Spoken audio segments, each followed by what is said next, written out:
ప్రభువైన యేసుక్రీస్తు నామములో మీకు అందరికీ వందనాలు తెలియజేస్తూ ఉన్నాను. కీర్తన 126 5వ వచనం. కన్నీళ్లు విడుచుచు విత్తువారు సంతోష గానముతో పంట కోసెదరు. కన్నీళ్లు కష్టముంటే కలుగుతుంటాయి, అదే కన్నీళ్లు ఆనందమున్నా కూడా కలుగుతుంటాయి. కష్టములో కన్నీరు కార్చితే ఏడుస్తున్నారు అంటారు, సంతోషంలో కన్నీళ్లు కార్చితే ఆనంద బాష్పాలు అంటారు. అవునా కదా? మీరెప్పుడు కన్నీరు కార్వలేదా, కన్నీరు కార్చలేదా, అంటే ఏడవలేదా? ఏడవని వారు ఎవరైనా ఉన్నారా? ఎందుకు ఏడ్చారు అనేది తర్వాత సంగతి. ఎందుకు ఏడ్చారు అని పిల్లల్ని అడిగితే, నాకు చాక్లెట్ ఇవ్వలేదని నేను ఏడ్చాను, కేకలు వేశానని పిల్లలు చెప్తారు వారి కారణాలు. మనం పసిపిల్లల వలె ఉన్నప్పుడు పసిపిల్లల వలె చేయుట సహజమే.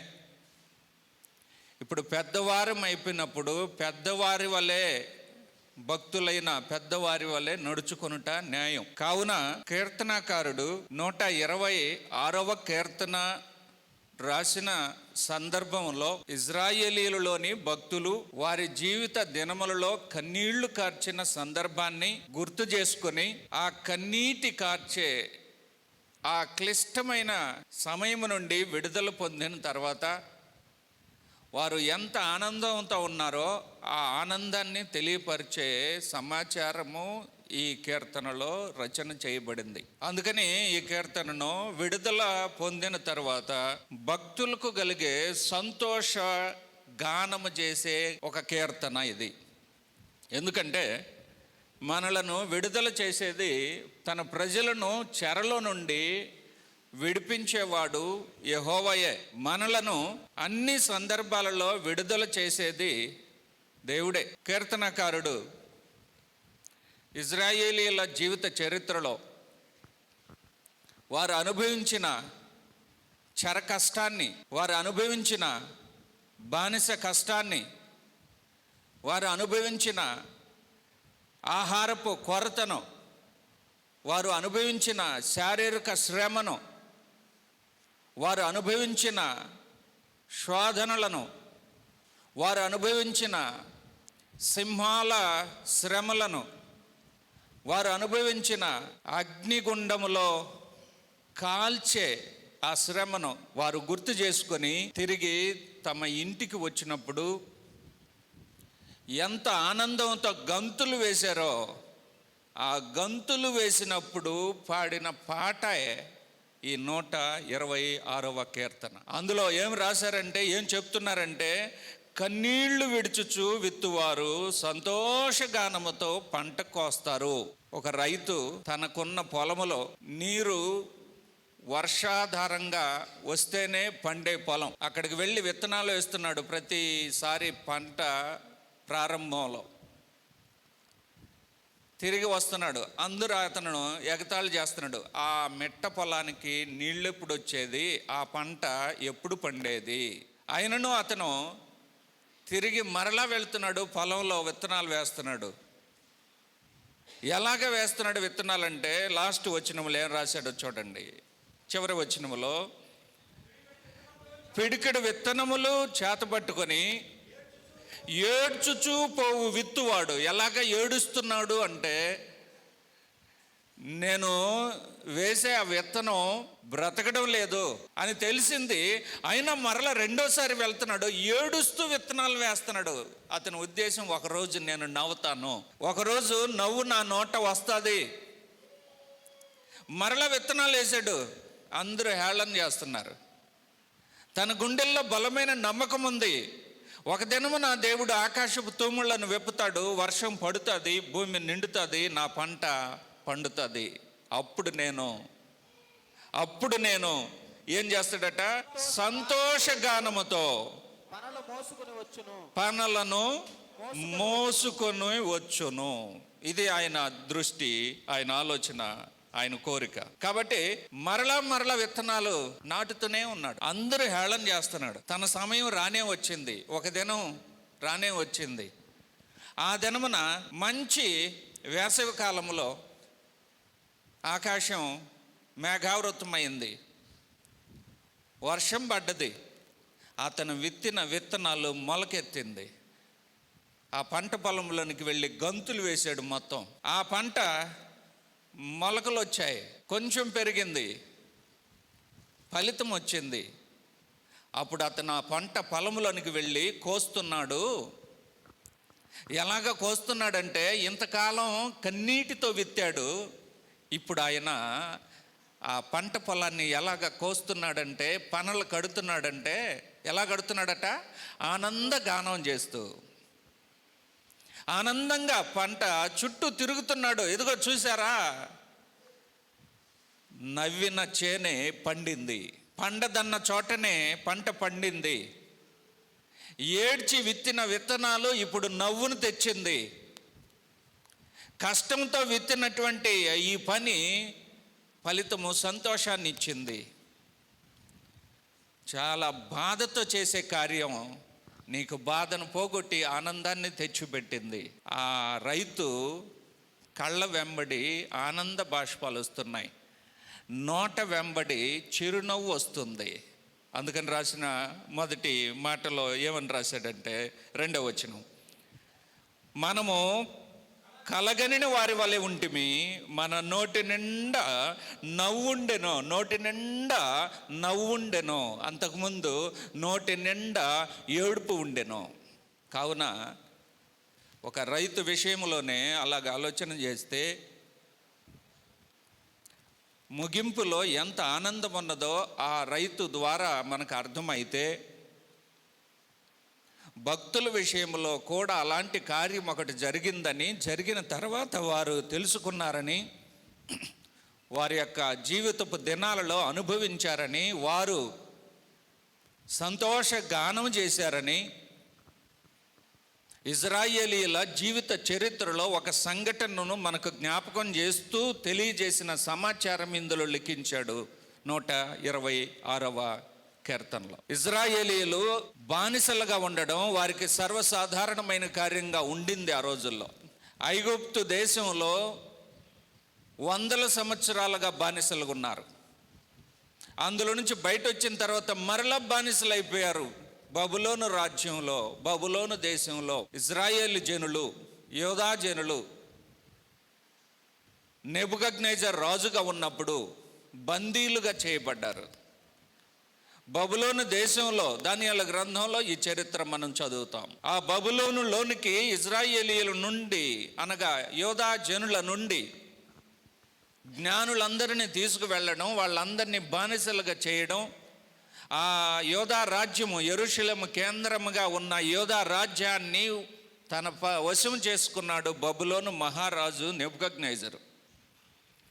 అప్పటి నుంచి వారికి ఏం మొదలైనవి అంటే, జీవితంలో ఎప్పుడు ఎదుర్కొన్నటువంటి చాలా కష్టమైన, చాలా ఇబ్బందికరమైన జీవిత దినాలు మొదలైనవి. వారి దినములు గడుపుతారో లేదో అన్న సందేహం వారిలో కలిగింది.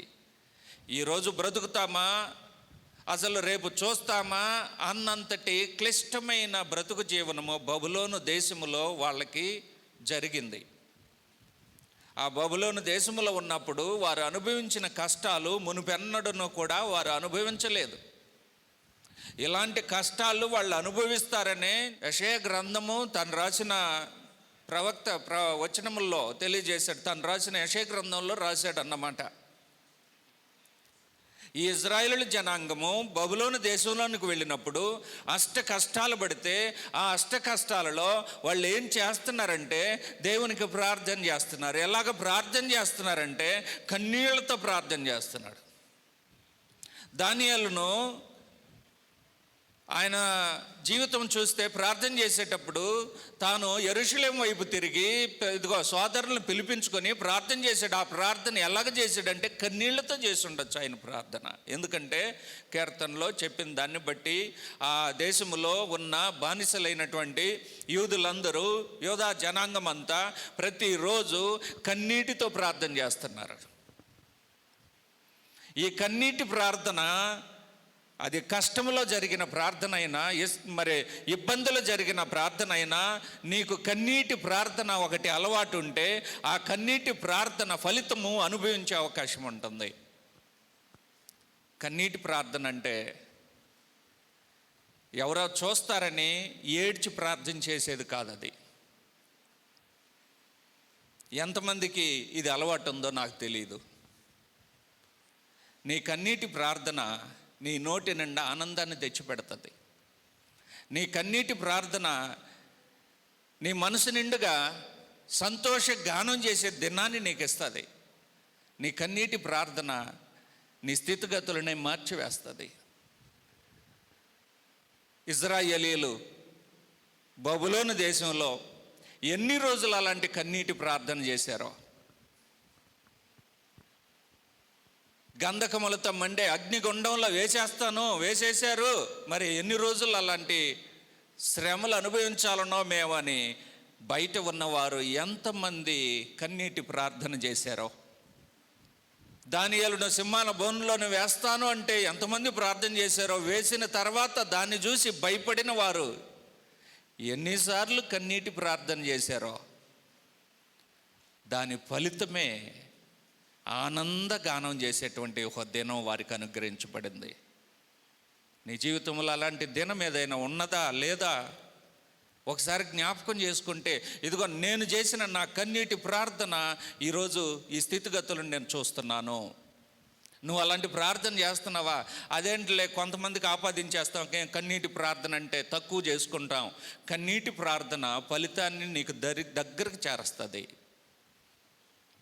నువ్వు కన్నీటి ప్రార్థన చేస్తున్నావని ప్రశ్నిస్తే, నేను ఎప్పుడు ఏడిచి ప్రార్థన చేయలేదు, నేను ఎప్పుడు కన్నీటి ప్రార్థన చేయలేదని నువ్వు అనొచ్చేమో. కాదు, ఒక కుటుంబ సోదరులు తెలియజేస్తున్నారు, నేను చేసిన 30 సంవత్సరాల కన్నీటి ప్రార్థన వలన నా కుటుంబం ఈరోజు దేవునిలో బలంగా ఉన్నాము, మేము సంతోషంగా ఉన్నాము.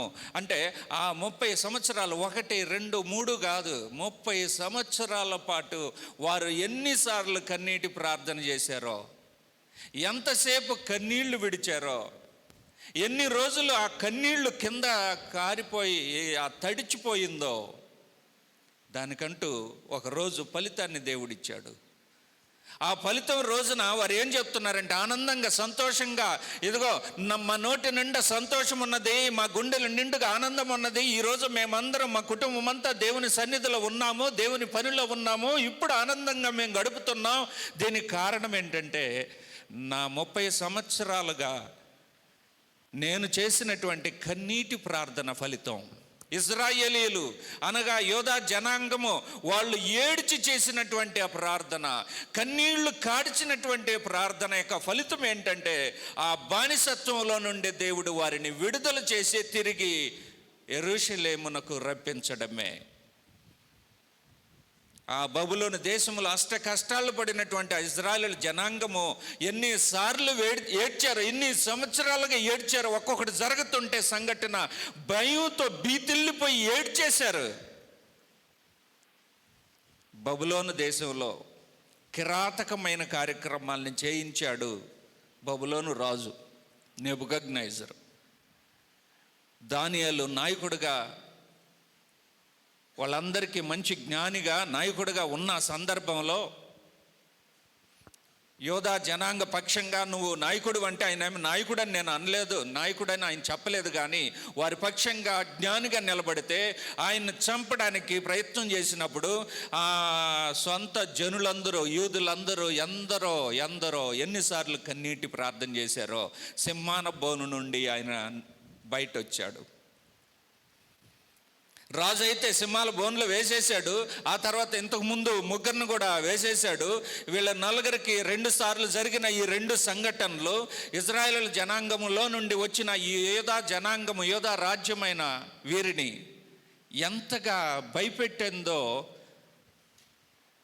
వారి భయము కన్నీటి ద్వారా ప్రార్థనల రూపంలో దేవునికి తెలిసింది.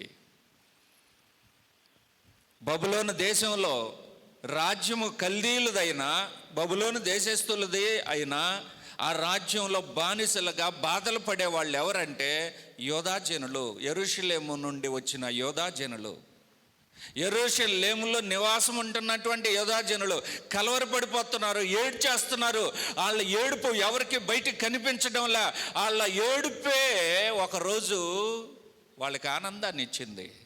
వాళ్ళు ఏడుస్తూ చేసినటువంటి మనవి బయటికి మాటలాడలేకుండా ఆ రోజు ఐగుప్తు దేశంలో మూలుగుతో ప్రార్థన చేసిన ఆ ప్రార్థన ఎలాగ దేవునికి చేరిందో, అలాగే కష్టాలలో ఉన్న యోధా జనాంగమున యొక్క ఆ యోధా జనుల యొక్క కన్నీటి ప్రార్థన అందరికీ కనబడే ప్రార్థన కాదది. నీ కన్నీటి ప్రార్థన నీకు నీ దేవునికి కనిపిస్తుంది. కొందరు కన్నీటి ప్రార్థన అందరు చూడాలని అందరి ముందు ఆడుస్తారు, ఆ తర్వాత ఎలాగ ప్రార్థన చేసుకుంటారో ఎవరికి తెలియదు. నీ కన్నీటి ప్రార్థన నీకును నీ దేవునికి తెలియాలి కానీ, నీ కన్నీటి ప్రార్థన నీకు నీ దేవునికి తెలియాలి కానీ అందరికి తెలియాల్సిన అవసరం లేదు. నేను అడుగుతున్నా, మీరు కన్నీటి ప్రార్థన చేస్తున్నారా? మేమెప్పుడు ఏడవము. కొంతమంది చెప్తారు, ఎన్ని కష్టాలు వచ్చినా నా కళ్ళల్లో నుంచి బొట్టు కన్నీరు రావని అంటారు. అంటే అంత కఠినులా మీరు అని అంటారు, కానీ కఠినులు అని కాదు అర్థం, వాళ్ళు ధైర్యంగా నిలబడతారని అర్థం. నేను చెప్పేది ఇక్కడ, దేవుని దగ్గర నువ్వెప్పుడైనా కన్నీటి ప్రార్థన చేశావా? దాని ఫలితాన్ని నువ్వు అనుభవించావా? నన్ను మీరు అడిగితే నేను ధారాళంగా ధైర్యంగా చెప్తాను. ఎన్నోసార్లు, ఒకటి కాదు రెండు కాదు. నా కోసరం కన్నీటి ప్రార్థన చేశా, నా భార్య కోసరం కన్నీటి ప్రార్థన చేశా, నా బిడ్డల కోసరం కన్నీటి ప్రార్థన చేశా, మీకోసరం కన్నీటి ప్రార్థన చేశా, ఈ పని కోసరం కన్నీటి ప్రార్థన చేశా. నా కన్నీటి ప్రార్థనకు రుజువు అడుగుతారంటే ఇదిగో చూపించగలను నేను నా కన్నీటి ప్రార్థనకు రుజువు. నా కన్నీటి ప్రార్థన నాకును నా దేవునికి తెలుసు. నేను ఏడ్చి ప్రార్థన చేసిన ఆ రోజున ఏడుపు నా దగ్గర ఉన్నది, తర్వాత రోజు నా సంతోషం నా కళ్ళెదుట కనబడుతుంది. నీ జీవితంలో అలాంటిది ఉందా? ఇజ్రాయేలీలు కష్టాన్ని అనుభవించిన రోజున ఆనందాన్ని చూశారని వాళ్ళు సాక్ష్యం చెప్తున్నారు. యోధా రాజ్యము యెరూషలేము కేంద్రంగా వారు ఉన్నప్పుడు వాళ్ళు ఎలాంటి స్థితిలో ఉన్నారో, అమాంతంగా బబులోను రాజు వాళ్ళని చెర తీసుకొని పోయి అష్ట కష్టాలు పెడితే అక్కడ మొదలు పెట్టారు కన్నీటి ప్రార్థన. మంచి బలమైనదని వాళ్ళకి తెలుసు కాబట్టి ఏడుస్తూ ప్రార్థన చేస్తున్నారు. దేవుడు ఒక రోజునిచ్చాడు, విడుదల దయచేశాడు. విడుదల దయచేసి తిరిగి మరలా వారి ఇంటికి వచ్చినప్పుడు ఎన్ని పాటలు పాడారో తెలుసా? ఆనందంతో 15 కీర్తనలు ఉన్నాయి. వాళ్ళు సంతోషంతో వాళ్ళు పాడినటువంటి ఆ ప్రార్థనలు 15 కీర్తనలు రాశారు భక్తులు. వీళ్ళు విడుదలైన తర్వాత, బబులోను నుండి విడుదలైన తర్వాత తిరిగి యెరూషలేమునకు సొంత స్థలానికి వచ్చేసినప్పుడు ఆ సొంత స్థలాలు, పొలాలు, ఆ ప్రాంతం అంతటిని చూసి ఒక్కొక్కరు తడివి చూసి ఆనందం పొంగి పొర్లుతూ ఉన్నది. దేవుణ్ణి గణపరుస్తూ పాటలు పాడుతున్నారు. 15 కీర్తనలు పాడారు. ఆ 15 కీర్తనలో 7వ కీర్తన ఇది. చదవండి, మొదటి వచనం, 2వ వచనం. సియోనుకు అది సియోనుకు తిరిగి వచ్చిన వారిని, అనగా బబులోను నుండి, బబులోను కష్టము నుండి, బబులోను శ్రమ నుండి, బబులోను సన్నిధి నుండి, అనగా కల్దీయులు నివాసముండే, దేవత నివాసముండే బబులోను నుండి, సాతాను అంధకార సంబంధమైనటువంటి ఆ స్థలము నుండి, ఇదిగో మా స్వంత స్థలానికి మేము వచ్చాము. కాబట్టి రాస్తున్నాడు, ఏమని రాస్తున్నాడు? సియోనుకు తిరిగి వచ్చిన వారిని యెహోవా చెరలో నుండి రప్పించినప్పుడు, చెరలో నుండి విడుదల చేసినప్పుడు. అందుకని కన్నీళ్లు విడుచుచు విత్తువారు సంతోష గానముతో పంట కోసెదరు అని అంటే, కన్నీళ్లు విడుస్తూ వీరు బబులోను దేశములో మగ్గిపోతూ ఉన్నారు. మరి ఈరోజు వాళ్ళు ఎలా కోస్తున్నారంటే సంతోష గానముతో పంట కోసే పరిస్థితుల్లోనికి తిరిగి వారి ఇంటికి వచ్చినప్పుడు వారు పాడిన పాటల్లో ఒక పాట 126వ కీర్తన. అది చెప్తున్నాడు, మేము సియోనుకు తిరిగి వచ్చాం, యెరూషలేముకు తిరిగి వచ్చాం, అనేక రకాలైనటువంటి శ్రమలు అనుభవించి ఇప్పుడు సంతోషంగా మాదంటూ ఒక స్థలము, మాకంటూ ఒక చోటు ఉన్నది అని మాకు తిరిగి దానిని స్వాధీనం చేశాడు దేవుడు. కాబట్టి మేము సొంత ఇంటికి వచ్చాము. మా ఆనందానికి అవధులు లేదు, మా సంతోషానికి పరిధులు లేవు. అపాయాలు అనేక సందర్భాల్లో జరుగుతూ ఉంటాయి. అపాయం మన దగ్గరికి వచ్చినప్పుడు, కొంచెంలో మనం తప్పించుకున్నప్పుడు, మన కళ్ళ ముందు ఎంత ఘోరం జరిగిందో అని మనం చూడగలుగుతున్నప్పుడు, ఇంత అపాయము నుండి దేవుడు నన్ను తప్పించాడని నువ్వెంత సంతోషపడతావు నువ్వు గుండెల్లో. ఎంత ఆనందపడతామో మన గుండెల్లో. కాబట్టి యోధా జనాంగము వారు ఎలాగని అనుకుంటున్నారంటే, మేము అలాంటి కష్టంలో నుండి చచ్చిపోతాం అనుకున్న స్థితిలో నుండి మమ్మల్ని కూడా సింహాల బోన్లో వేస్తాడు. ముందు వారినేసాడు. షడ్రాకు, మెషాకు, అబేద్నెగో ముగ్గురు నాయకులు ముందుకు వచ్చినప్పుడు, వీరు ఇజ్రాయేలీలు, యూదులు, వీళ్ళు మన దేశానికి వచ్చి మనతో కలిసి కల్దీల వరే వీళ్ళు ఉండటం లేదు, మన దేవతకు విగ్రహాన్ని, మన దేవతా విగ్రహమునకు పూజ చేయటం లేదు, ఇలాంటి నాయకులు మనకు అవసరం లేదు, ఇలాంటి జ్ఞానులు బబులోనులో ఉండకూడదు, దేవతా విగ్రహానికి పూజించేవారే ఉండాలి అని రాజు నెబుకద్నెజరు వాళ్ళని చంపేయడానికి ఆజ్ఞాపిస్తే, వీళ్ళని చూసి ఇజ్రాయేలీలు అనగా యోధా జనాంగం, ఇజ్రాయేలీలు అంటే ఇక్కడ యోధా రాజ్యం, యోధా జనులు, యూదులు, ఈ యూదులందరూ భయంకరంగా భయపడిపోయారు. ఆ భయపడినటువంటి సందర్భంలో ఒక్కొక్కరు మగ్గిపోతున్నారు. అయ్యో మమ్మల్ని చంపేస్తాడు. కాబట్టి ఎవరి పాటికి వాళ్ళ ఇళ్లల్లో ఏం చేస్తున్నారంటే కన్నీళ్లతో ప్రార్థన చేస్తున్నారు, ఏడుస్తూ ఉన్నారు. ఆ చెరలో, అలాంటి చెరలో ఏడుస్తూ ఉన్నప్పుడు ఆ స్థితిలో నుండి మమ్మల్ని కాపాడి, సింహాల బోన్లో వేసిన వారిని కాపాడి, అలాగే అగ్నిగుండంలో వేసిన వారిని కాపాడి, మమ్మల్ని అందరినీ కాపాడి ఆ చెరలో నుండి బయటికి మమ్మల్ని తీసుకొచ్చి సియోనులో నిలబెట్టావు, యెరూషలేములో నిలబెట్టావు. నిలబెట్టిన తర్వాత వారి గానమే ఈ పాట. అలాంటి స్థితిగతులు నీకు ఎప్పుడైనా అనిపిస్తే అది ఎలాగ కనిపిస్తుందంటే, 2వ వచనంలో మనము ఆ స్థితిలో నుండి బయటికి వచ్చిన మనము, విడుదల పొందిన మనము, చెరలో నుండి బయట వచ్చిన మనము, ఆపదల నుండి బయట వచ్చిన మనము, శ్రమల్లో నుండి బయట వచ్చిన మనము, కష్టంలో నుండి బయట వచ్చి తేరుకున్న మనం అనుకునే స్థితి ఏంటో తెలుసా? ఏమనుకుంటుంటాం మనం ఏమనుకుంటుంటాం? అనేక రకాలైన కష్టాలు ఉంటాయి. చాలామంది ఆ కష్టాలతో మమేకం అయిపోయి ఉంటాం. ఇది ఇంక బాధలే, ఈ కష్టం ఇంక మనల్ని వేడదు, ఇది మనం ఎక్కడికి పోతే నీడలాగా మనతో వస్తుంటుంది, ఈ సమస్య ఎప్పుడు పోయేది కాదు, మనం ఎక్కడికి వెళ్ళినా సమస్య కూడా వస్తూనే ఉంటుంది, ఈ అనారోగ్యం ఎప్పుడు మనల్ని విడిచిపెట్టేది కాదు, ఎప్పుడు వయసు పెరిగినా ఎక్కడ మన నివాసం ఉన్నా మనతో పాటు కూడా వస్తూనే ఉంటుంది, కాబట్టి దీని నుండి మనల్ని విడుదల కాలేము అనుకుంటూ మనం ఉన్నట్లయితే, ఒక రోజున మనకు విడుదల కలిగితే, ఒక రోజున మనకు ఆరోగ్యంలో ఏ ట్రబుల్ లేదు అని చెప్పి ఒక రోజున ఒక రిపోర్ట్ వస్తే, ఒక రోజున మీ సమస్యలన్నీ తీరిపోయినాయి, ఇదిగో డబ్బులు తీర్చుకో, ఇదిగో కార్యము, ఈ కార్యం ద్వారా నీ సమస్యలు తీర్చుకొని ఒక రోజున నీకు ఆ కార్యం జరిగితే, ఆ కార్యం జరిగిన రోజున నీకు అది ఎలాగ అనిపిస్తుందంటే, ఆ అనిపించే విషయాన్ని వాళ్ళకి అనిపించిన దాన్ని చెప్తున్నాడు. ఏమని రాశాడు? మనము కలగనిన వారి వలె ఉంటిమి. ఏమనుకున్నా, అసలు ఏంటిది? అసలు కళ నిజమా? అసలు ఇది కళ నిజమా? మేము ఎక్కడున్నాం? అపాయంలో ఉన్నాం. మేము ఎక్కడున్నాం? శ్రమలో ఉన్నాం. మేము ఎక్కడున్నాం? శోధనలో ఉన్నాం. మేము ఎక్కడున్నాం? సాతాను నోటి దగ్గర ఉన్నాం. మేము ఆ స్థితిలో ఉంటే ఎక్కడికి తీసుకోలే, క్షేమమైన చోటులో మనల్ని నిలబెట్టాడంటే చుట్టూ చూసి వాళ్ళు అనుకుంటున్నారు ఇది కళగా ఉందే.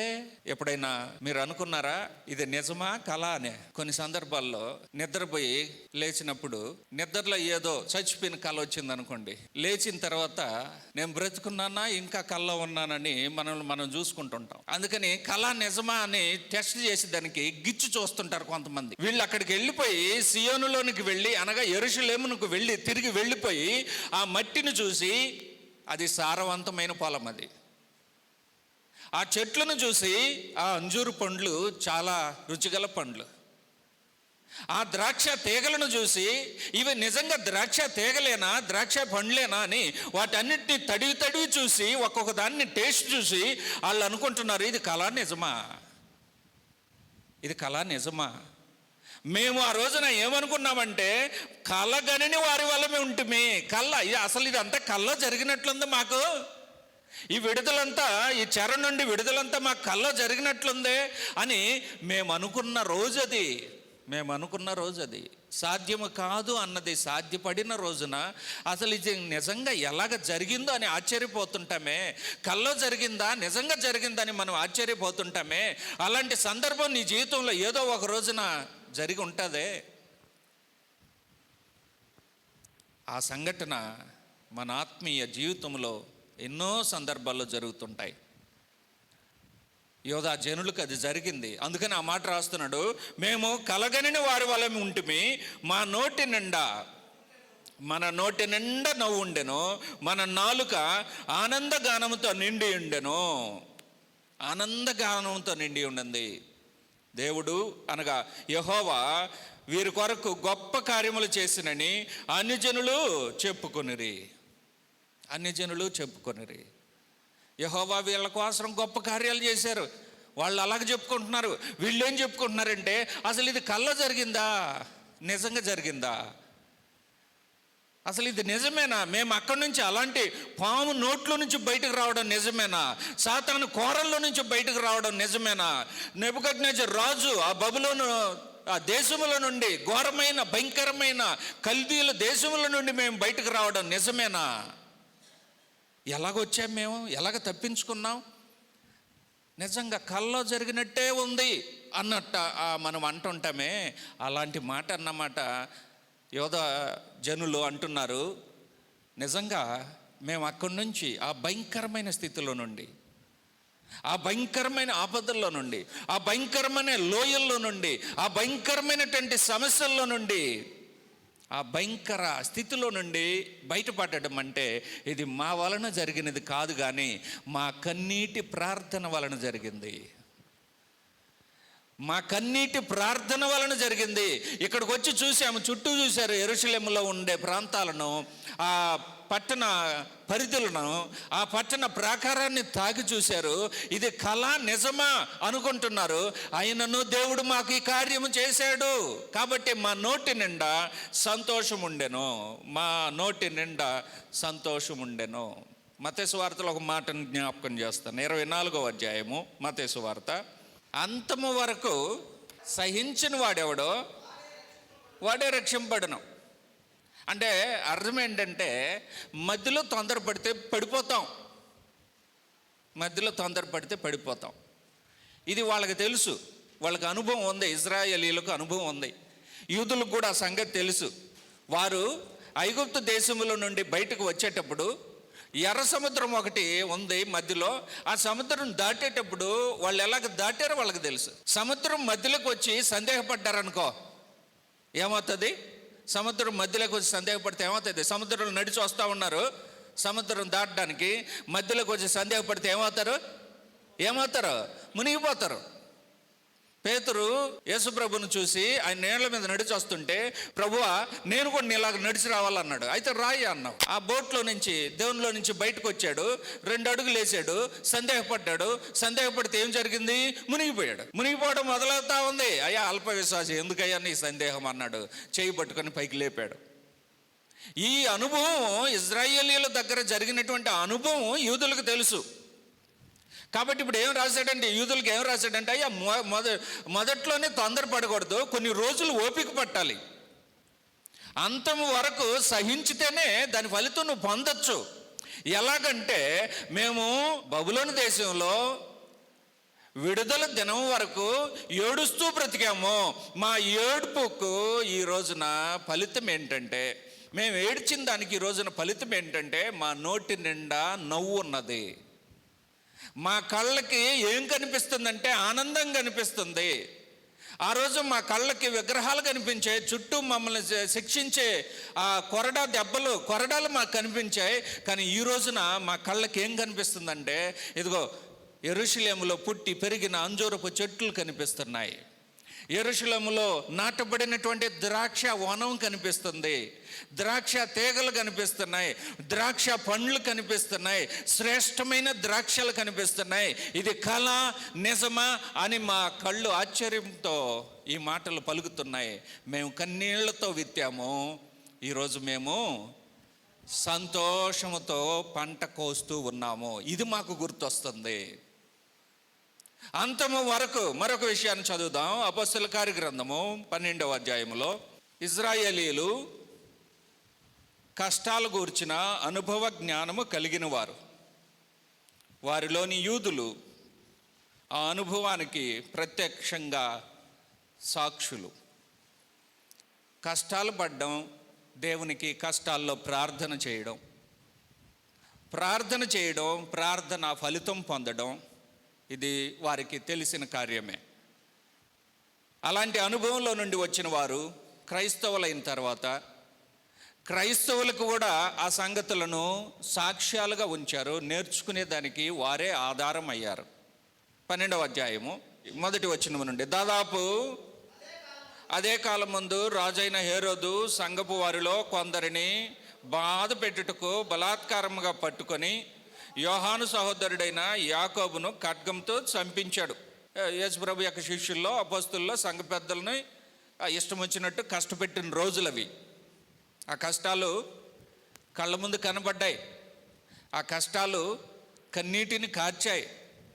అయితే ఒక దినాన సంతోష గానం చేశారు వాళ్ళు. మన కష్టాలు కళ్ళకు కనిపిస్తున్నాయి.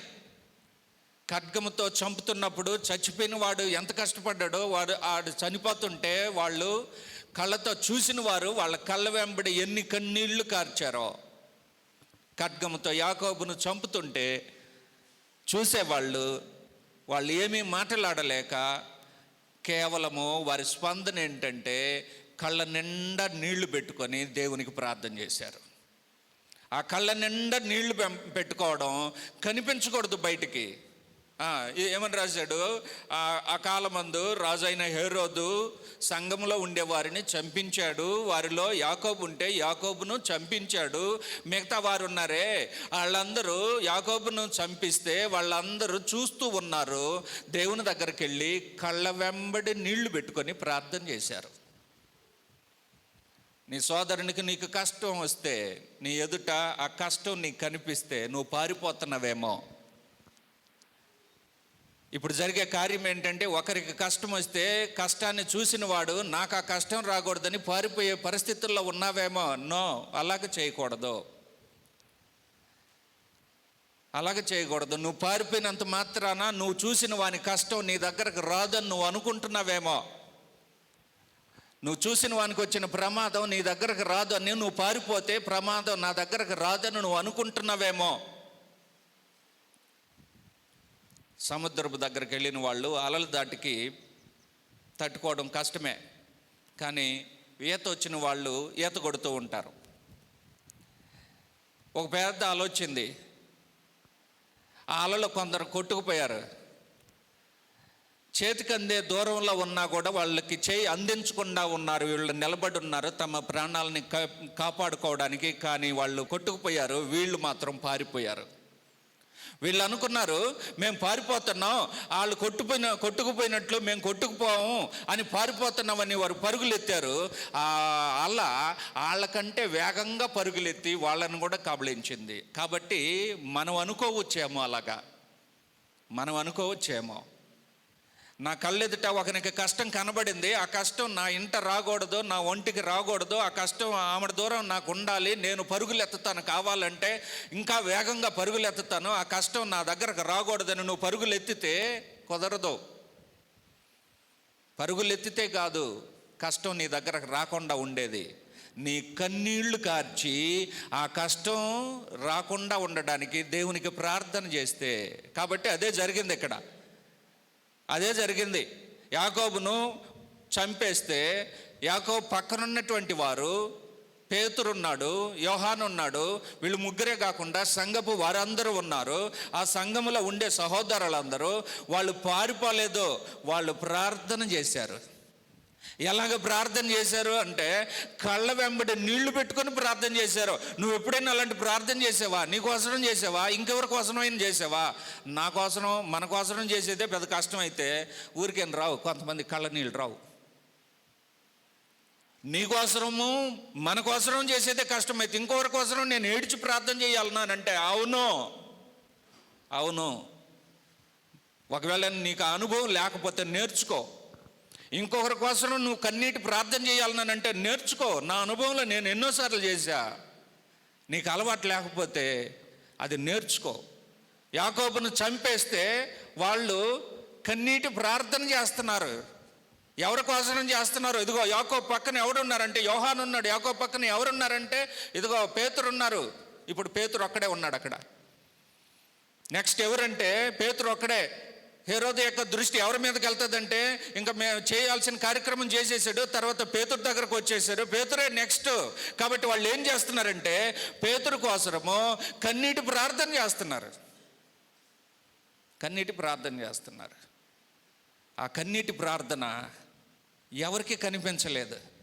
ఆ కన్నీటి ప్రార్థన ఫలితం ఏంటంటే ఇది నిజంగా జరిగిందా, కల్లో జరిగిందా అన్నంతటి ఫలితం. ఇప్పుడు చదవండి. చెరసాల్లో వేస్తే ఏం జరిగింది? అక్కడి నుంచి దూత పేతురును బయటికి తీసుకొచ్చింది. బయటికి తీసుకొస్తే వెలుపలికి వచ్చి దూత వెంబడి వెళ్ళి దూత వలన జరిగినది ఏంటి జరిగిందంటే విడుదల. చెరసాల నుంచి బయటికి తీసుకొచ్చేసింది దూత.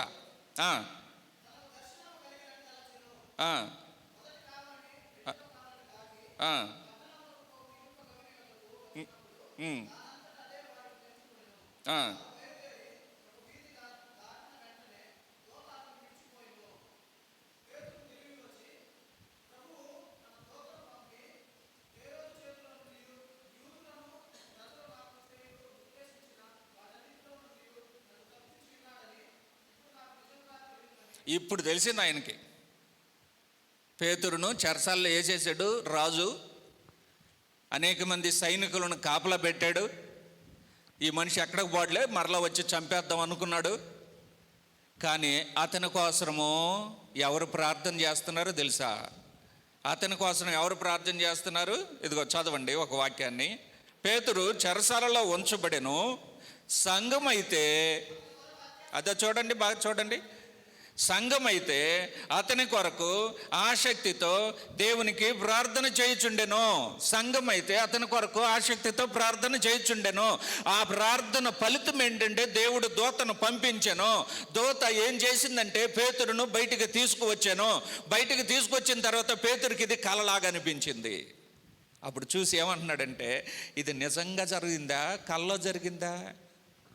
ఇది కలగా ఉందే, ఇది దర్శనంగా ఉంది. నిజంగా నేను అంతమంది సైనికులను కాపలా పెట్టి, రాజు ఆ చక్రవర్తి అంతమంది సైనికులను కాపలా పెట్టి నన్ను చంప ప్రయత్నం చేస్తూ ఉంటే ముందుగానే ఒక సోదరుని, సంఘముల మూలస్తంభం లాంటి మరొక సోదరుని చంపేస్తే తర్వాత వంతు నాదే కదా, నన్ను చంపడానికే కదా అతను అరెస్ట్ చేశాడు. మరి ఇప్పుడు నేను బయటకు వచ్చానంటే ఇది కల కదా, ఇది కల కదా. అయ్యా ఇది కల కాదు, ఇది నిజం. జరగని కార్యము జరిగిందంటే, జరగదని నువ్వు అనుకుంటున్న కార్యం నీకు జరిగిందంటే నీకేమనిపిస్తుంది అంటే కలలాగా అనిపిస్తుంది. కాబట్టి పేతురు స్వయంగా చెప్తున్నాడు ఇది నిజముగా జరిగిందా, కలలో జరిగిందా, ఎవరి వలన జరిగింది ఈ కార్యము అని అంటే సంఘం అయితే అతి ఆసక్తితో అతని కొరకు ప్రార్థన చేస్తున్నారు. ఆ ప్రార్థన ఎలాంటి ప్రార్థన అయి ఉండొచ్చు అంటే ఇజ్రాయేలీలలోనున్న వారు చేసిన ప్రార్థన లాంటిదే, యూదులు చేసినటువంటి ప్రార్థన లాంటిదే. ఆ ప్రార్థనే కన్నీటి ప్రార్థన. కాబట్టి సంఘం అయితే కన్నీళ్లు గార్చి ప్రార్థన చేస్తే కలలో జరిగినట్లుగా జరిగిన కార్యము అక్కడ కనిపిస్తే పేతురు అన్నాడు ఇది కలలో జరిగినట్లుంది. అవును అవును. చదవండి 126వ కీర్తనలో. మనము కలలు గనిని వారి వల్ల ఉంటిమి, కలలు గనిని వారి వల్ల మేము ఉంటే సేమ్ ఇదే పరిస్థితి అన్నమాట. భయంకరమైనటువంటి బానిసత్వంలో నుండి బబులోను దేశంలో నుంచి యెరూషలేముకు వచ్చి నిలబడి ఇక్కడంతా చుట్టూ చూస్తే ఇది కళ నిజమని వాళ్ళు ఎలాగనుకున్నారో పేతురు గారు కూడా చెరసాల్లో ఉంచబడితే అనేక మంది చుట్టూ సెక్యూరిటీ సైనికులు ఉంటే వాళ్ళని తప్పించుకొని రావడం అసలు కళ అది. కాబట్టి నేను బయట వచ్చి నిలబడినానంటే, చుట్టూ దారులు చూశానంటే, గేటు బయట నేను ఉన్నానంటే ఇది కళ నిజమా? అవును, ఇది నిజం, ఇది నిజం. దేని వలన జరిగిన నిజం? సంఘమైతే కన్నీటితో చేసిన ప్రార్థన, సంఘమైతే ఆసక్తితో చేసిన ప్రార్థన. ఆ ప్రార్థన యొక్క ఫలితం ఏంటంటే కలలాగా అనిపించింది నీకు, కానీ ఇది నిజమే. వెళ్ళాడు. చదవండి 12వ వచనం. ఇట్లు ఆలోచించుకొని అతడు మార్కు అను మారుబెరగల యోహాను తల్లి అయిన మరియ ఇంటికి వచ్చెను. ఇక్కడ ఏం జరుగుతుంది చూడండి. మరియ ఇంటికి వచ్చాను. అక్కడ అనేకులు కూడి ప్రార్థన చేయుచుండిరి. అనేకులు కూడుకొని ప్రార్థన చేస్తున్నారు. ఏమని ప్రార్థన చేస్తున్నారు? ఇదో ఈయన కోసం, సంఘం కొరకు ప్రార్థన చేస్తున్నారు. వాళ్ళ లోపల కూడుకొని ప్రార్థన చేస్తున్నారు. వాళ్ళ ప్రార్థన ఫలితం ఏంటంటే అసలు ఊహించిన కార్యం జరిగింది. కల్లో జరిగినంతటి కార్యం జరిగింది లోపల జరిగే ప్రార్థన వలన. ఇంకా ఏం జరుగుతుంది? అతడు తలవాకిటి తలుపు తట్టుచుండగా రోదే అను ఒక చిన్నది ఆలకించుటకు వచ్చాను. ఆమె పేతురు స్వరము గుర్తుపెట్టి, అదుగో, ఎలాగండి? సంతోషముతో. వారి ప్రార్థన అయితే కష్టంగా జరిగింది, ప్రార్థన అయితే కన్నీటితో జరిగింది. లోపల వాళ్ళు నవ్వుకుంటూ ప్రార్థన చేయడం లేదు. లోపల ఎలాగ చేస్తున్నారు ప్రార్థన? అయ్యా, యాకోబుని చంపేశారయ్యా, దేవా మమ్మల్ని కాపాడు. పేతురు గారు ఉన్నారయ్యా, ఆయన ప్రాణహాని కలగకుండా కాపాడు. ఇంకా భక్తులు చాలామంది ఉన్నారయ్యా, వాళ్ళకి ఏ హాని జరగకుండా కాపాడు. మాకు ఏ హాని జరగకుండా కాపాడు. మమ్మల్ని కాపాడు, అందరినీ కాపాడు. కళ్ళల్లో నీళ్లు కారిపోతున్నాయి. ఆ కన్నీటి ప్రార్థన కలలో జరిగినట్లుగా వాళ్ళకి అనిపించింది. ఈ విడుదల, చెరసాల నుండి విడుదలయ్యాడు. ఆయనకి కూడా నమ్మశక్యంగా లేదు. ఇది కళా నిజం అన్నాడు. లోపల ప్రార్థన చేస్తున్నారు. ప్రార్థన చేసేవాళ్ళు పేతురు స్వరం వింటే, ఒక పాప, చిన్నది అంటే సుమారు 12 ఏండ్లు రాయబడిన సమాచారాన్ని బట్టి మత్తయి సువార్తలో, అలాగే ప్రభువైన యేసు స్వస్థపరిచినటువంటి చిన్నది అన్న సందర్భాల్లో వాళ్ళ వయసు చూస్తే 12 ఏండ్లు. 12 ఏండ్ల బిడ్డ వచ్చి పేతురు స్వరం విని, తలుపు తీయకుండా పేతురు స్వరం విని సంతోషము చేత, తలుపు తీయలేదు, లోపలికి పరిగెత్తుకొని పోయి పేతురు తలుపు దగ్గర నిల్చున్నాడని చెప్పాను. అందుకు వారు ఏమన్నారట? పిచ్చిదాను నువ్వు, ఆయన అక్కడ చెరసాల్లో ఉంటే ఇక్కడికి ఎందుకు వస్తాడు? జరుగుతుంది. నీ ప్రార్థన బలమైందైతే జరుగుతుంది కార్యక్రమం. నీ కన్నీటి ప్రార్థనకి ఫలితం జరుగుతుంది. ఇలాంటి కార్యక్రమం నువ్వు అనుకుని కార్యాన్ని జరిగిస్తాడు దేవుడు. నువ్వు ఊహించిన కార్యాన్ని కళ్ళ ముందు కనిపించేటట్టు చేస్తాడు. అప్పుడు నువ్వు దాన్ని తడుగు చూసి ఇది కళా నిజం అనుకునే సందర్భం ఉంటుంది. ఎన్నో సందర్భాలు ఉన్నాయి బహుశా మన జీవితాల్లో. ఇది కళ నిజమా? ప్రియ సోదరి సోదరుడా, నీ జీవితంలో అలాంటి సంఘటనలు ఎప్పుడు జరగలేదా? ఇది కళ నిజమా అన్న సందర్భాలు ఎప్పుడు జరగలేదా? ఈరోజు ఎక్కడ కూర్చొని నువ్వు ఉన్నావంటే బహుశా ఇది కళ నిజమా? నువ్వు ఉన్నటువంటి స్థితిని నువ్వు ఆలోచన చేస్తే ఇది కళ నిజమా? నీ ఆరోగ్య పరిస్థితిని ఆలోచన చేస్తే, నా ఆరోగ్యాన్ని బట్టి, వయసును బట్టి, బహుశా కొన్ని సందర్భాల్లో సోదరుడు చెప్తున్నాడు, నా వయసును బట్టి, నా ఆరోగ్యాన్ని బట్టి, నాకున్న సమస్యలను బట్టి నేను ఇప్పటికీ ఎప్పుడో భూమిలో కలిసిపోయి ఉండాలి, గడ్డి మొలిచిపోయి ఉండాలి అన్నాడు. అంటే నీ పరిస్థితి నీకే తెలుస్తుంది, నీ ఆరోగ్యం నీకే తెలుస్తుంది, నీ శరీరం నీకే తెలుస్తుంది, నీ వయసు నీకే తెలుస్తుంది. నీకే వచ్చిన ఆలోచన, నీకే వచ్చిన ఒక ముగింపు ఆలోచన ఏంటంటే, నేను ఎప్పుడో చచ్చిపోయి ఉండాలి, ఎప్పుడో గడ్డి మూల్చిపోయి ఉండాలి అని నువ్వు అన్నావంటే, మరి ఈరోజు నువ్వు బ్రతుకున్నావే, అదన్నమాట నీ కన్నీటి ప్రార్థన. అది వాళ్ళు ఎప్పుడో చచ్చిపోయి ఉండాలి. యూదులందరూ బబులోన్లోనే సర్వనాశనం అయిపోయి ఉండాలి మొత్తం. కానీ వాళ్ళు తిరిగి బ్రతికొచ్చి వాళ్ళ సొంత ఊర్లోనికి వచ్చి, సొంత ఇంటిలోకి వచ్చి కాళ్ళు పెట్టి అప్పుడు అంటున్నారు, ఇది కళ నిజమా? ఇది కళ నిజమా? మా కన్నీటి ప్రార్థన ఈరోజు మా నోటి నిండా సంతోషం ఉన్నది, సంతోష గానం చేస్తున్నాం. కన్నీటి ప్రార్థన. పేతురు యొక్క స్వరాన్ని ఆ పాప వింటే అక్కడికి వెళ్ళి, లోపలికి వెళ్ళి సంఘంలో ఉండే వారి అందరితో చెబితే వాళ్ళు ఏమంటున్నారంటే, పిచ్చిదానికి ఉండవే. చెరసాల్లో ఉంటే స్పెషల్ ఫోర్స్ సెక్యూరిటీ పేతురికి ఏర్పాటు చేసుంటే, అందరిలో నుండి ఆ చుట్టుపక్కల ఉన్నటువంటి వారందరిని తప్పించుకొని, ఆ కఠినమైనటువంటి ఆ కంచెను తప్పించుకొని పేతురు ఇక్కడికి వస్తాడా? పిచ్చిదానివి. ఆహా, కాదు, ఇంకో కార్యం జరిగింది అక్కడ. ఏం జరిగింది? అయితే దృఢంగా చెప్పింది. నేను నిజమే చెప్తున్నా, దృఢంగా చెప్పింది, నిజమే చెప్తున్నాను అన్నది. అట్లయితే ఆయన దోత ఎవరన్నా వచ్చి ఉంటారులే. పేతురు ఇంకనూ తొట్టుచుండగా తలుపు తీశారు, చూసి విభ్రాంతి నొందిరి. విభ్రాంతి అంటే ఆశ్చర్యపడ్డారు. అప్పుడు ఏమర్థమైంది వీళ్ళకి? ఇది కల కాదు, ఇది నిజమే. అవును, ఇది నిజమే. మనం బ్రతికుండేది కల కాదు, ఇది నిజమే. మనం తింటుండేది కల కాదు, నిజమే. మనం పని చేసేది కల కాదు, నిజమే. మనం బ్రతికున్నామంటే అది కల కాదు, దేవుని కార్యం వలన జరిగిన నిజమే. లేకపోయింటే ఈ పాటికి ఎప్పుడో మనకు ముందు చాలామంది గతించిపోయారు. మన కళ్ళ ముందు ఉన్నవారు గతించిపోయారు. మన పక్కన కూర్చున్న వారు చనిపోయారు. మనతో పాటు భోజనం చేసిన వారు చనిపోయారు. మనకు సహాయం చేసిన వారు చనిపోయారు.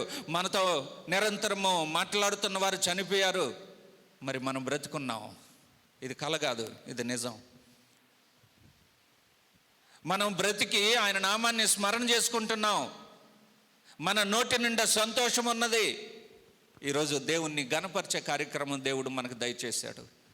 కాబట్టి సంఘమంతా పేతురును చూసి ఆశ్చర్యపడి, ఇది కళ నిజమా అన్నట్టు, కళ కాదు, నిజమే. దేవుడు చేసిన కార్యం, మీ అందరి ప్రార్థన ఫలితం, మీ అందరి ప్రార్థన ఫలితం. అలాంటి అద్భుతమైనటువంటి కార్యక్రమాన్ని దేవుడు తన భక్తుల ఎడల జరిగిస్తూ ఉన్నాడు. యోధా జనాంగానికి ఈ బానిసత్వము, కష్టము, ఆ చెర అనేది క్రొత్త కాదు. దేవుడే ముందే చెప్పాడు, మీరు ఎంతవరకు నా మాటలను వింటారో అంతవరకు నేను మీకు దేవుడినై ఉందును. నా మాటను జవదాడితే నేను కూడా మిమ్మల్ని నిర్లక్ష్యం చేస్తా. ముందే చెప్పాడు, మీరందరూ చెరలోనికి వెళ్తాడు అని చెప్పేశాడు. ఆ తర్వాత కూడా చెప్పాడు, మీరు చెరలోనికి వెళితే నేనే మిమ్మల్ని తిరిగి రప్పిస్తానని కూడా చెప్పాడు. కాబట్టి దేవుడు చెరలోనికి పంపించడానికైనా దేవుడే చెప్పాడు, చెరలో నుండి వారిని బయటికి తీసుకురావడానికైనాను కూడా వారికి దేవుడు తెలియజేశాడు, ఆ వాగ్దానం చేశాడు అన్నమాట. వారికి వారు తిరిగి వస్తాడని వాగ్దానం చేశారు. ఆ తిరిగి వస్తాము అనే విషయాన్ని వారు అపనమ్మకం వలన ఆలస్యమైంది. నీకు దేవుడు తిరిగి చేస్తాడు అనే దాన్ని నీ అపనమ్మకం ఉంటే నీకు ఆలస్యం అవుతుంది. దేవుడు చేస్తానని వాగ్దానం చేస్తున్నాడు అందరికీ, అయితే అపనమ్మకము ఆలస్యం అవుతుంది, ఆలస్యానికి కారణం అవుతుంది. ఎవరైనా కూడా దేవుని దగ్గర అపనమ్మకం పెట్టుకోవద్దు. ఎందుకంటే దేవుడు ఆలస్యం చేయవాడు కాదు, కానీ అవసరమైనప్పుడు ఇవ్వడానికి ఆయన యొక్క సంకల్పం ఉంటుంది. అందుకని కష్టపడుతుంటే ఆ కష్టములో నుండి ఆయన ఆనందాన్ని ఇచ్చే కార్యం చేస్తాడు. నువ్వు కష్టపడుతుంటే నీకు ఆనందం ఇచ్చే కార్యం చేస్తాడు. అంతవరకు నువ్వు ఓపిక కలిగి ఉండాలని దేవుడు చూస్తున్నాడు. వారికి కలిగిన విడుదల కన్నా మనకు కలిగిన విడుదల, పాపము నుండి, పాప మరణము నుండి, పాప బానిసత్వం నుండి మనకు కలిగిన విడుదల మరి గొప్ప కార్యం. అది 126వ కీర్తన 3వ వచనం, యెహోవా మన కొరకు గొప్ప కార్యములు చేసి ఉన్నారు, మనము సంతోషభరితులమైతిమి. ఎంత సంతోషం అంటే, గొప్ప సంగతులు నా కోసం దేవుడు సిద్ధపరిచాడు అన్న సంతోష భరితులము. ఆయన చేసిన గొప్ప కార్యక్రమాలు, యెహోవా మన కొరకు గొప్ప కార్యాలు చేస్తున్నాడు, సంతోషభరితులమైతిమి. ఎన్ని గొప్ప కార్యక్రమాలు, ఎంత గొప్ప కార్యక్రమాలు అంటే, నువ్వు చచ్చిపోయేంత వరకు జరిగే గొప్ప కార్యాలు. మన జీవితంలో మనం తప్పిపోయామనుకోండి, తిరిగి తీసుకొచ్చే గొప్ప కార్యం చేసేది కూడా దేవుడే. మన జీవితం నాశనం చేసుకున్నాం అనుకోండి, ఆ జీవితాన్ని తిరిగి మరలా కట్టేది కూడా దేవుడే. కట్టే అవకాశం ఇస్తూ ఉన్నాడు దేవుడు. ఏ విషయంలోనైనా మనం వెనకబడిపోయామనుకోండి, మరలా ఒక మెట్టుకు మరలా తీసుకొచ్చి ముందుకు నడిపించేది కూడా దేవుడే. ఇజ్రాయెల్ జనాంగంకు అలాగే చేశాడు, యోధా జనాంగానికి అలాగే చేశాడు. యోధా జనాంగం వారి జీవితాలు చిన్న భిన్నం అయిపోయినాయి బబులోను దేశంలో. ఇప్పుడు యెరూషలేమునకు కొత్తగా వచ్చారు, ఇల్లు చూసుకోవాలి, ఇల్లు కట్టుకోవాలి. ఇల్లు కట్టుకుంటే వాళ్ళు ఎలా కట్టుకున్నారంటే, నాయకుల ద్వారా అక్కడికి వెళితే వాళ్ళు ఇల్లు కట్టుకునేటప్పుడు ఒక పొరపాటు చేశారు. ఇంత ఆశీర్వాదం దేవుడు ఇస్తే వాళ్ళకి, వీళ్ళు అక్కడికి వెళ్ళిన తర్వాత, యెరూషలేముకి వెళ్ళిన తర్వాత ఇల్లు కట్టుకోవడం మొదలుపెట్టారు. ఎలాగా ఏం కడుతూ ఉన్నారంటే, సరంబి వేసిన ఇల్లు కట్టుకోవడం మొదలుపెట్టారు. అప్పుడే కదా బానిసత్వంలో నుంచి బయట వచ్చాం, విడుదల వచ్చాం, చెరసాల నుంచి బయట వచ్చినట్లుగా అప్పుడే విడుదలయ్యి ఇంటికి వచ్చారు. ఇంటికి వచ్చిన తర్వాత వీళ్ళు ఏ కార్యం మొదటి చేయాలి? ఏ కార్యం మొదటి చేయాలంటే దేవుని కార్యం మొదటి చేయాలి. వీళ్ళు దేవుని కార్యం మొదటి చేయడంలా, మాకోసం దేవుడు అనేక కార్యక్రమాలు చేశారని చెప్పుకున్నారు. కానీ ఆ తర్వాత వీళ్ళు ఏం చేశారంటే ఇళ్ళు ఎత్తుక్కుంటున్నారు. ఇల్లు బార్డర్స్ ఎక్కడున్నాయి, మా ఇల్లు ఆనవాళ్ళు ఎక్కడున్నాయి, మా ఇల్లు కూలిపోయిందా, మా ఇల్లు కూలిపోయి ఉంటే తిరిగి మేము ఇల్లు కట్టుకోవాలి, ఆ ఇల్లు కూడా ఎలా కట్టుకోవాలంటే కూలిపోకుండా ఇల్లు కట్టుకోవాలి, సరంబి వేసిన ఇల్లు కట్టుకోవాలి అని ఇల్లు కట్టుకోవడం మొదలుపెట్టారు. దేవుని మందిరాన్ని విడిచిపెట్టారు. ఏం లాభము? తిరిగి నేను మళ్ళా తీసుకొస్తేనే, మీకు నోటి నిండా నవ్విచ్చే కార్యాన్ని చేస్తేనే, నోటి నిండా బొవ్వ దొరికే అన్నం దొరికే కార్యం చేస్తేనే, కంటి నిండా నిద్రపోయే స్థలాన్ని నీకు చూపెట్టితేనే, నువ్వు నిలబడ్డానికి నీకు ఆరోగ్యం ఇచ్చితేనే, నీ వృద్ధాప్య కాలం వరకును కూడా నేను తోడుంటానని వాగ్దానం చేసితేనే, మరి మీరు చేసిన పని ఏంటి? మీరు చెప్పారు, యెహోవా మా ఎడల అనేక గొప్ప కార్యాలు చేసింది నేనే. మరి మీరేం కార్యాలు చేస్తున్నారు? ఇప్పుడు బబులోను నుండి తిరిగి వచ్చి మీరు ఏం కార్యాలు చేస్తున్నారు? మీరు ఇల్లు కట్టుకుంటున్నారు, సరంబి వేసిన ఇల్లు కట్టుకుంటున్నారు, నా మందిరాన్ని విడిచిపెట్టారు. నా మందిరం నాశనం చేయబడింది. నా మందిరపు నిధులు ఉండాలి, నా మందిరంలో ఆహారం ఉండాలి, నిధి ఉండాలి, నా మందిరం నిర్మాణం జరగాలి. మరి మీరేం చేస్తున్నారంటే దాన్ని వదిలేసి మీరు ఒక్కొక్కళ్ళు ఏం చేస్తున్నారంటే ఇల్లు కట్టుకుంటున్నాడు. ఇల్లు కట్టుకోవడం సాధారణమే. సరంబి వేసిన ఇల్లు ఆ రోజు హైలైట్ అన్నమాట. మంచి బంగ్లాలు లాంటివి అవి. సరంబి వేసిన ఇల్లు కట్టుకోవడం మీరు మొదలుపెట్టారే, ఇది న్యాయమైన కార్యం కాదు.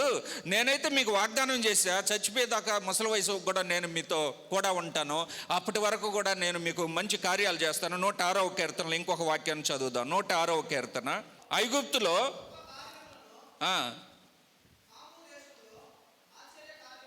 ఏం కార్యాలట?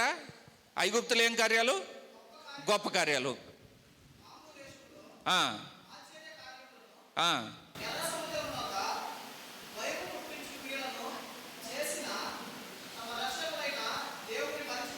దేవుని మరిచిపోయారు. ఏం చేశారట వీళ్ళు?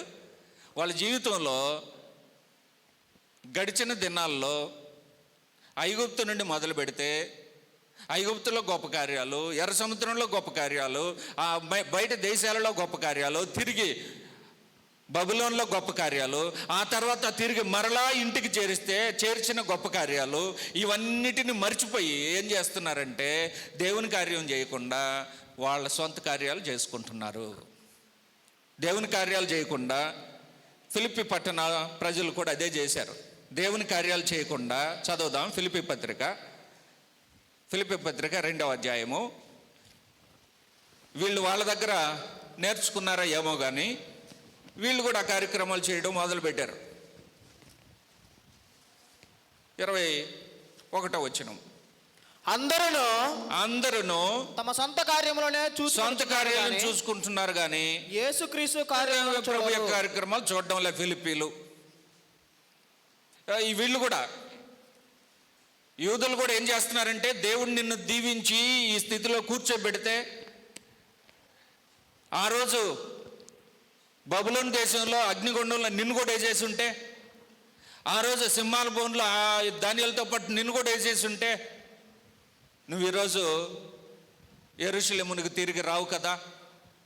అలాగనే మన జీవితాలకు అన్వయించుకుంటే మనం ఎవరినైనా చూసినప్పుడు వాళ్ళు చాలా క్లిష్టమైన పరిస్థితుల్లో ఉన్నారంటే ఆ రోజు నిన్ను ఆ స్థితిలో పెట్టుంటే, మన కళ్ళ ముందు అనేక మంది చనిపోయినారే, వాళ్ళతో పాటు నిన్ను కూడా జత చేసి ఉంటే ఈరోజు మనం ఎక్కడ ఉండం కదా.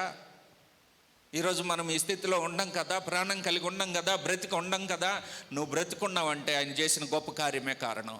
కాబట్టి ఆయన యందు ఉనికి కలిగి బ్రతుకుచున్నాం, చెల్లించుచున్నాం, ఉనికి కలిగి ఉన్నాం. మనం ఈ రోజున ఆయన చేసిన కార్యాన్ని బట్టి ఈరోజు ఊపిరి నీలో ఉంది, ప్రాణం నీలో నివసిస్తుంది, శరీరం నీకు పనిచేస్తుంది. అగ్ని గంధకములతో మండి అగ్నిగుండంలో నుండి నిన్ను వేయకుండా తప్పించి ఇక్కడికి తీసుకొస్తే నువ్వు చేసే పని ఏంటంటే దేవుని పనిని మానేసి సరంబి వేసిన ఇల్లు కట్టుకోవడం మొదలు పెట్టేశారు. కీర్తన అయితే పాడారు. ఏమని పాడారంటే, మా నోటి నిండా నవ్వు ఉండెను, ఆనంద గానము మేము చేస్తున్నాము, అసలు ఇది కళ నిజమని మాకు తెలియలేదు, దేవుడు మా ఎడల గొప్ప కార్యాలు చేసి. రైట్, గొప్ప కార్యాలు చేశాడు. నువ్వు చేసే కార్యం ఏంటి? అందరూ ఏం చేస్తున్నారట? ఏం కార్యాలు చేస్తున్నారట? అందరూ. నేను అడుగుతున్నా, మీరందరూ దేవుని కార్యాలు ఏం కార్యాలు చేశారు గత వారంలో? మీ కార్యాల గురించి అయితే చెప్పాల్సిన అవసరం లే. ఒకవేళ చెప్పమంటే పొద్దున్న ఎన్ని గంటలకు? 5 గంటలకు నిద్రలేసా, తిరిగి 11 వరకు క్షణం కూడా తీరిక లేదు. ఏం చేసావు? క్షణం కూడా తీరిక లేకుండా. ఎవరిని అడిగిన ఇదే చెప్తారండి.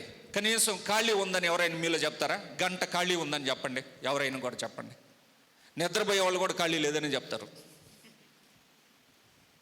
ఏమీ పని లేదనుకోండి, ఖాళీ లేదనే చెప్తారు. ఏమీ పని లేని కూడా ఖాళీ లేదని చెప్పడం ఆనవాయితీగా, అలవాటుగా మార్చుకున్నారు. ప్రభునందు నా ప్రియ సోదరులారా, నాతోటి భక్తులైన వారులారా, అందరూ ఏం కార్యాలు చూసుకుంటున్నారట? మీ సొంత కార్యాల వలన ఎవరికి లాభం? చెప్పండి. మీ సొంత కార్యాల వల్ల ఎవరికి లాభం? మనకెట్ట వస్తుంది?